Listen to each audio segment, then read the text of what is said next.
పక్షిస్తున్నది. చంద్రబాబు పోరాటం, కాంగ్రెస్ నాటి వైఎస్ఆర్ ప్రభుత్వ భూములుగా డిక్లేర్ చేయడం, 10 ఏళ్ల బీఆర్ఎస్ ప్రభుత్వం ఈ భూములను రక్షించడం, అధికారంలో వచ్చిన 10 రోజుల్లోనే ఈ భూముల మీద కన్నుబడి ఈ భూములను భక్షించే కార్యక్రమానికి నేటి రేవంత్ రెడ్డి ప్రభుత్వం పాల్పడతా ఉంది. ఎట్లా పాల్పడ్డది, ఎప్పటి నుంచి స్టార్ట్ అయింది, దీని కుట్ర కుతంత్రం మొత్తం కూడా ఈరోజు బట్టబయలు చేయబోతా ఉన్నాం, ప్రజల ముందు పెట్టబోతా ఉన్నాం. దీంట్లో పాపం 600 మంది పేద రైతులు ఉన్నారు. ఈ 374 ఎకరాల భూమిలో దాదాపు 600 మంది పేద రైతులు బతుకుతా ఉన్నారు. తాతలు, తండ్రులు, పిల్లల కాడ నుంచి బతుకుతా ఉన్నారు. ఇలా వాళ్ళ భూముల్లోకి వాళ్ళని పోనీయకుండా బౌన్సర్లను పెట్టి పోలీసుల చేత దాడి చేయిస్తూ అక్రమ కేసులు పెడుతూ పేద రైతుల్ని భయభ్రాంతులకు గురి చేస్తూ ఉన్నారు. చాలామంది రైతులు బీఆర్ఎస్ పార్టీ ఆఫీస్కి వచ్చి మా దృష్టికి తేవడం జరిగింది. అది మా సబితక్క నియోజకవర్గం, మహేశ్వరం నియోజకవర్గంలో అక్కగారి దగ్గరికి వెళ్ళి ఎమ్మెల్యే గారుగా కనుక చాలామంది రైతులు అక్కగారికి చెప్పుకున్నారు, బీఆర్ఎస్ పార్టీ దృష్టికి తెచ్చారు. అయితే ఈ కేసులోని అన్ని వివరాలకు వెళ్లే ముందు చాలామంది రైతులు ఇక్కడ కూడా వచ్చారు, ఇవాళ బయట ఉన్నారు ఇంకంతమంది. 2 మహిళా రైతులు ఈరోజు మా ముందున్నారు.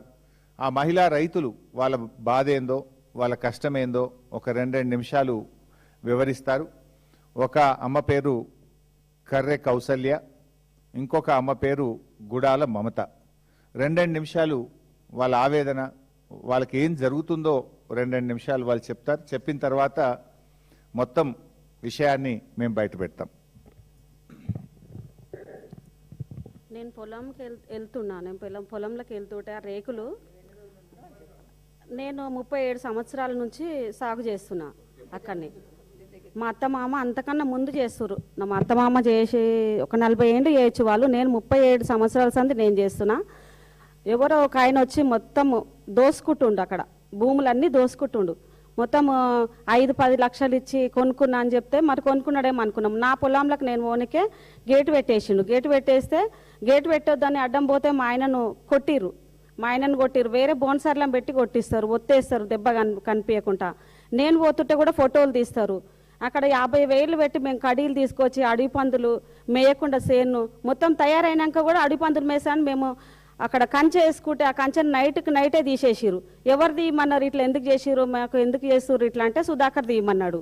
ఏ సుధాకర్ అంటే తిరుపతి సుధాకర్ అని చెప్తారు సార్. ఇట్లా చేస్తారు. నాకు ఒక 10 ఆవులు ఉన్నాయి, అక్కడ గడ్డి పెట్టుకున్నా. పొద్దుగాల పోయినా గడ్డి కోసేసుకోవాలి. అక్కడ కూర అలుక్కొని నేను రోజుకు 500-800 వస్తే నా జీవనాధారం నడుస్తుంది. అక్కడ నన్ను పొలం మీదకి నిలగొడితే నేనేం చేయాలి? వెళ్ళిపోండి, మీకు కూడా ఇస్తాం 10 లక్షలు అంటారు, 5 లక్షలు అంటారు. 5 లక్షలు పెడితే ఒక ప్లాట్ వస్తలేదు సార్, ఒక దావత్ కూడా అవుతలేదు. వాళ్ళు ఇచ్చే పైసలు ఏమిటికి అయితే మాకు పైసలు వద్దు, మాకు భూమి కావాలి. మాకు భూమి మీదనే మా జీవనాధారం.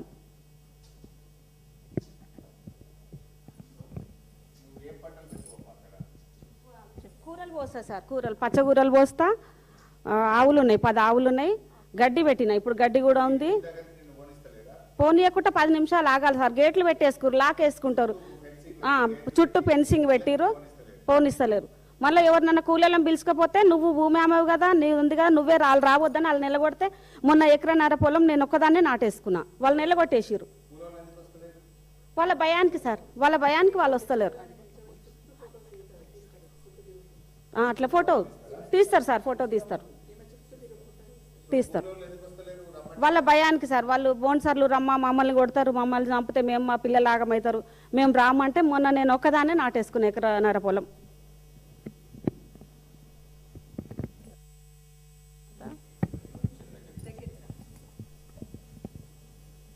మా మామ పేరు జంగయ్య, మా ఆయన పేరు గుడాల బాబు. మేము మా అత్త మా మామ కందులు జొన్నలు 70 ఏళ్ళ నుంచి ఉన్నాము మేము భూమి మీద. నా పెళ్ళయి 20 సంవత్సరాలు. నేను వచ్చినాక కూడా మొన్న దాకా 3 సంవత్సరాల దాకా వేసినాం పొలము.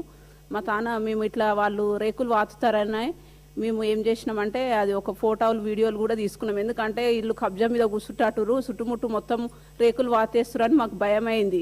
అట్లా అని ఒక ప్రూఫ్ కోసం అని చేసినాము. కానీ ఇప్పుడు నిన్న మొన్న మళ్ళీ వర్షాలు పడతాయి, కందులో జొన్నలో పుంటిత్తులు అలుక్కుందామని పోతే మా ఆయనను లోపలికి రానిస్తలేరు, నువ్వు ఒకసారి రా అని నన్ను కూడా పోతే ఆడవాళ్ళని పెట్టి కూడా రౌడీ షీట్లను పెట్టి కూడా మొత్తం ఇది చేసిర్రు. మాకు భయం అవుతుంది, నేను పోను, మళ్ళీ నువ్వు ఉన్న వాళ్ళని పొలం కోసం మా ఆయన ప్రాణాన్ని కూడా తీసుకుంటా అని చెప్తుండు. కానీ వద్దులే, ఎవరితోనన్నా మాట్లాడదాము, ఎంత కాడికైతే అంత కాడికి అవుతుంది అనేసి అనుకున్నాం. కానీ మాకు ధైర్యం జాలతలేదని ఇప్పుడు మేడం దగ్గరకు వచ్చినాం అందరం కలిసి. ఎట్లా చేస్తారో అని మాకు కేసు కూడా పెట్టిరు సార్, మా ఆయన మీద ఒకసారి కేసు పెట్టిరు. ఇప్పుడు దుందాము, అది మొత్తం పొలం అంతా సాఫ్ చేసుకుందాం అనుకుంటే అసలు సాఫ్ చేయనిస్తలేరు సార్. ఇప్పుడు మే నెలలో వర్షాలు పడతాయి, అందులో వేస్తాం మేము ప్రతి సంవత్సరం. ఇప్పుడు 3 సంవత్సరాల నుంచి భూమిని ఇప్పుడు మేము మా మామ చేసింది సార్. నా పెళ్లి కాకముందు నుంచి మా మామ ఇప్పుడు 70 ఏండ్లు ఉండు సార్. నా పెళ్ళి అయ్యి ఇప్పుడు 25 సంవత్సరాలు అవుతుంది సార్. నువ్వు కూడా చేసిన, మా మామ చేసిన, మా అత్త చేసి సార్. కుంటి కూర, జొన్నలు, కందులు అన్నీ పండించారు. కానీ ఇప్పుడు మాత్రం రాణిస్తలేదు సార్. గేట్ కాడికి పోయినా కానీ వాళ్ళు పోలీసులు, ఆడపట్ల పోలీసులకు ఒక ఫోన్ చేయగానే మాకన్నా ముందు వాళ్ళే పోలీసులే ఉంటుంది సార్. అసలు ఆడపట్ల పోలీసులు పేదలకు సహాయం చేయాలి కానీ వీళ్ళు వాళ్ళకు సహాయం ఎందుకు చేస్తారో నాకు అర్థం కాలేదు సార్. ఒకసారి పోలీసులతో కూడా నేను గొడవ పడ్డా సార్.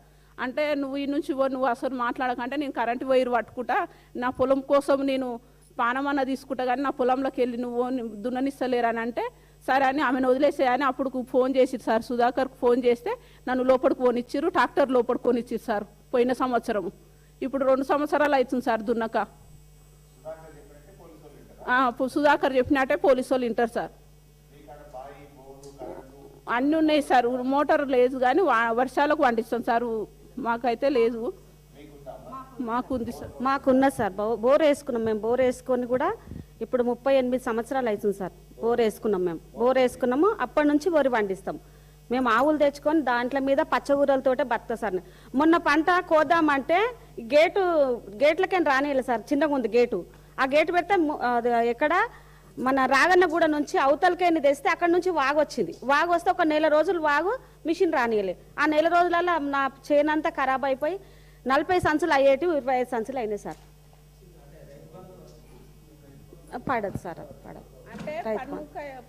మాకు అప్పట్లో కాంగ్రెస్ ప్రభుత్వము మాకు ఇచ్చింది బతుకుమని మా మామకి ఇచ్చిరంట. కాంగ్రెస్ ప్రభుత్వము మా మామకి ఇస్తే మేము దాంతోటే బతుకుతున్నాం. ఇప్పుడు ఇయ్యాలని కోరుతున్నాం సార్. ఇప్పుడు అవి ఇయ్యాలనే మేము కొట్లాడుతున్నాం సార్. సార్ మేడం దగ్గరకు అందుకే వచ్చినాం. మాకు నష్టపరిహారం చాలా జరుగుతుంది.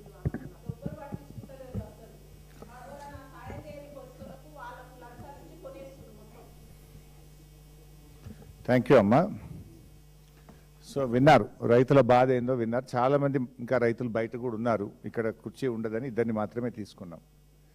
సో బేసికల్లీ ఈ భూములకు చాలా పెద్ద చరిత్ర ఉంది. నేను ప్రెస్ మీట్ అయిన తర్వాత కూడా మీకు అన్ని డాక్యుమెంట్స్ ఇస్తాను. ఇంకా వివరంగా ఏదైనా క్లారిఫికేషన్ కావాలంటే కూడా మీడియా మిత్రులకు నేను ఇస్తాను. ఈ నాదర్గుల్ భూములకు సంబంధించి ఇది చాలా ఏళ్ల నుంచి పోరాటం జరుగుతూ ఉంది. నాదర్గుల్ భూములు శివరాజ్ బహదూర్ అనేటువంటి వ్యక్తి ఈ భూములు తనకు చెందినవిగా నిజాం నుంచి తనకు వచ్చినట్టుగా మరి శివరాజ్ బహదూర్ గారు ఈ భూములను చాలా సంవత్సరాల నుంచి క్లెయిమ్ చేస్తూ ఉన్నారు. అయితే శివరాజ్ బహదూర్ గారికి సంబంధించి మరి వేరియస్ కోర్ట్స్లో కేసులు జరుగుతూ ఉండే. 2005వ సంవత్సరంలో ఈ కేసుకు సంబంధించి అప్పటి ఆర్డీఓ గారు రంగారెడ్డి జిల్లా కోర్టులో ఏం చెప్పారంటే, further RDO stated that no declaration under land ceiling laws were also filed by the petitions and this land belongs to government అని 2005లో కూడా చెప్పారు. తర్వాత 2007లో ఈ ల్యాండ్కు సంబంధించి అప్పుడు ప్రతిపక్ష నాయకులుగా ఉన్న చంద్రబాబు నాయుడు లెటర్ ఇది. 2007లో చంద్రబాబు నాయుడు ఉమ్మడి ఆంధ్రప్రదేశ్లో రాజశేఖర రెడ్డి గారు ముఖ్యమంత్రి, చంద్రబాబు నాయుడు ప్రతిపక్ష నాయకుడు. ఇది చంద్రబాబు నాయుడు రాసిన లేఖ, అప్పటి ముఖ్యమంత్రి రాజశేఖర రెడ్డి గారికి చంద్రబాబు రాసిన లేఖ. ఈ ల్యాండ్ గవర్నమెంట్ ల్యాండ్ అని, ఈ ల్యాండ్ మరి కొంతమంది మరి కబ్జా పెట్టే ప్రయత్నం చేస్తున్నారు, ఈ భూమిని కొట్టేసే ప్రయత్నం చేస్తున్నారు, ఈ భూమిని కాపాడాలని ఆనాడు చంద్రబాబు నాయుడు పోరాటం చేసిండ్రు. ఆ భూముల దగ్గరికి వెళ్ళారు. ఆయన పెద్ద ఎత్తున పోరాటం చేసి అప్పుడు ముఖ్యమంత్రి గారికి రాసిన లేఖ ఇది. ఆ తర్వాత 2008లో డాక్టర్ వైఎస్ రాజశేఖర రెడ్డి గారు ఈ భూమిని ప్రభుత్వ భూమిగా నిర్ణయిస్తూ ఈ భూమిని ఆంధ్రప్రదేశ్ ఇన్ఫ్రాస్ట్రక్చర్ కార్పొరేషన్కి ఇచ్చారు. ఆంధ్రప్రదేశ్ ఇన్ఫ్రాస్ట్రక్చర్ కార్పొరేషను యూనిటెక్ అనేటువంటి ఒక కంపెనీకి కూడా కొంత భూమిని అలొకేట్ చేయడం జరిగింది. ఆ తర్వాత 2015వ సంవత్సరంలో అంటే వేరియస్ కోర్టులో కేసులు జరిగి 2015లో సుప్రీంకోర్టులో ప్రభుత్వం ఓడిపోయి ఈ భూమి శివరాజ్ బహదూర్కు చెందిన భూమిగా 2015లో సుప్రీంకోర్టు ఆర్డర్ ఇచ్చింది. 2015లో సుప్రీంకోర్టు ఆర్డర్ ఇస్తే న్యాచురల్గా మన రాష్ట్రంలో ల్యాండ్ సీలింగ్ యాక్ట్ ఒకటి అమల్లో ఉంది. ల్యాండ్ సీలింగ్ యాక్ట్ ప్రకారంగా ఒక వ్యక్తి ఇన్ని ఎకరాల భూమి కలిగి ఉండడానికి లేదు. సో ఈ 373 ఎకరాలు ఒక వ్యక్తికి ల్యాండ్ సీలింగ్ యాక్ట్ ప్రకారంగా ఉండదు. అయితే 2015లో సుప్రీంకోర్టు ఈ భూమి శివరాజ్ బహదూర్